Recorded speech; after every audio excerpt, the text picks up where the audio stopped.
मैं प्रयास आईएएस से अनिल सिंह सोमवंशी।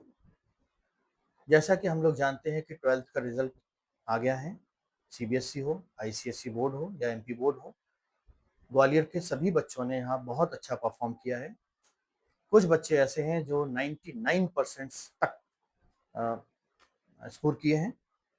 अब बच्चों के सामने एक प्रश्न है कि हम 12th के बाद क्या करें, लेकिन मेरा मानना ये है कि जिन बच्चों को लगता है कि हम डॉक्टर बनना चाहते हैं वो डॉक्टर बने, नीट की तैयारी करें।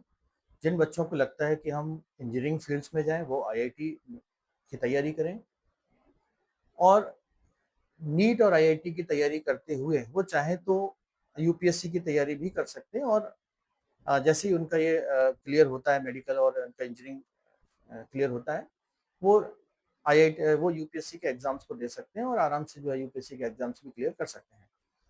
लेकिन जिन बच्चों का मैथ अच्छा नहीं है, जिनको बायो अच्छा नहीं लगता, उनके लिए एक समस्या ये है कि क्या हम आर्ट्स ले सकते हैं या हम क्या सिंपल बीए कर लें या हम सिंपल बीएससी कर लें, हम क्या कर लें। तो वो चाहें तो सिंपल बीए भी कर सकते हैं, सिंपल बीएससी भी कर सकते हैं। मतलब कुल मिला के अगर मैं बात कहूँ तो आप ग्रेजुएशन कर लीजिएगा, आपको किसी भी फील्ड से आप ग्रेजुएशन कर लीजिएगा। आप बीए से आपको ग्रेजुएशन करना है, बीए से कर लीजिएगा, आपको बीएससी से ग्रेजुएशन करना है, बीएससी से ग्रेजुएशन कर लीजिएगा। ये आपकी चॉइस है, आपको जिस सब्जेक्ट में आप कंफर्ट हैं आप उस सब्जेक्ट का चुनाव करें और बढ़िया आप जो ग्रेजुएशन करिएगा।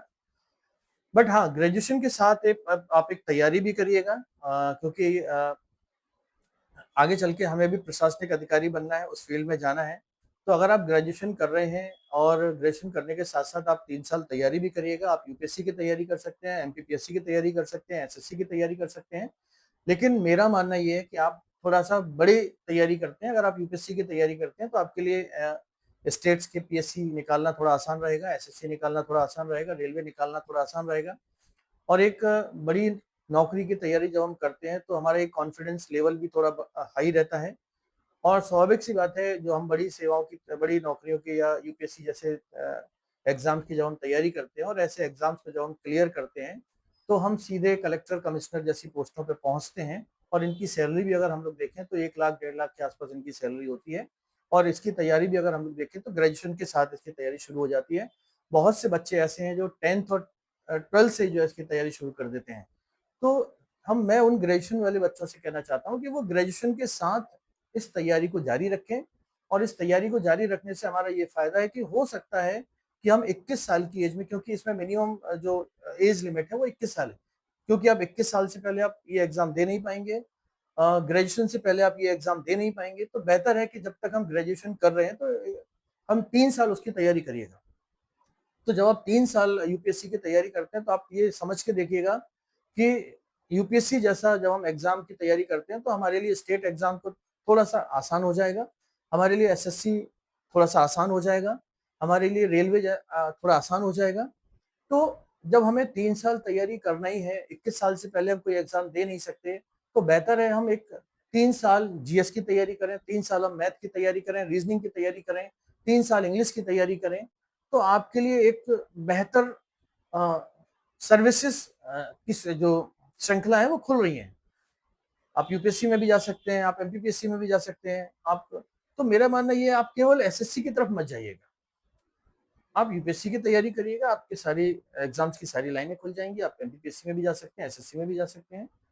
तो कहीं अगर कोई दुविधा है, अगर कोई आप लोगों के मन में अगर कोई प्रश्न है, तो प्रयास आईएएस एक काउंसलिंग चला रहा है। और ये शाम को 4 बजे से लेके 7 बजे तक एक काउंसलिंग की जा रही है। जिन बच्चों को यदि कोई समस्या है, कोई समाधान अगर वो चाहते हैं, तो इस करियर काउंसिल का भाग बन सकते हैं। हम लोगों से अपनी समस्या डिस्कस कर सकते हैं। और मैं एक और बात कहना चाहूँगा, जितने भी बच्चे ग्रेजुएशन करना चाहते हैं, चाहे वो बीएससी कर रहे हैं या बीए कर रहे हों, वो सारे बच्चे सरकारी कॉलेज से ग्रेजुएशन करें। क्योंकि सरकारी कॉलेजों में जो पढ़ाने वाले टीचर्स हैं, वो कहीं न कहीं सरकारी एग्ज़ाम्स को देकर आए हैं, वो क्वालिफ़ाइड हैं। या तो उन्होंने एमपीपीएससी निकाला है या उन्होंने यूपीपीसीएस निकाला है, तब जाके वो सरकारी कॉलेजेस में पढ़ा रहे हैं। तो यदि आप बीए करना चाहते हैं, बीएससी करना चाहते हैं, सिंपल आप सरकारी कॉलेज में जाइएगा। आपको प्राइवेट कॉलेज में जाने की बिल्कुल कोई ज़रूरत नहीं है, क्योंकि वहाँ एक तो टीचर भी क्वालिफ़ाइड नहीं है, उन्होंने कोई एग्ज़ाम क्वालीफाई नहीं किया है। तो बेहतर है आप सरकारी कॉलेज में जाइएगा और बेहतर एक ऐसे टीचर से पढ़िएगा जो कहीं न कहीं अ, जिसने एग्ज़ाम्स को क्रैक किया हुआ है। तो मैं बच्चों से यही कहना चाहता हूँ कि भई अगर आपको कोई भी डाउट है, कोई भी समस्या हो, तो आप प्रयास आईएएस आ सकते हैं। 4 बजे से लेके 7 बजे तक, 8 बजे तक मैं आपकी समस्या को सुनने के लिए बैठा हूँ और जो भी मेरे से हो सकता है, जो भी समाधान में हो सकता है, मैं बिल्कुल करने की कोशिश करूँगा और मैं चाहता हूँ कि आप भविष्य में आगे तक जाएँ और जिस तरीके से आप 12th में इतना अच्छा परफ़ॉर्म करते रहे हैं, भविष्य में भी आप इसी तरीके से इतना बेहतर आप परफ़ॉर्मेंस करिएगा। इन्हीं शुभकामनाओं के साथ में जो है, आप लोगों को जो है बहुत-बहुत शुभकामनाएँ देना चाहता हूँ। धन्यवाद।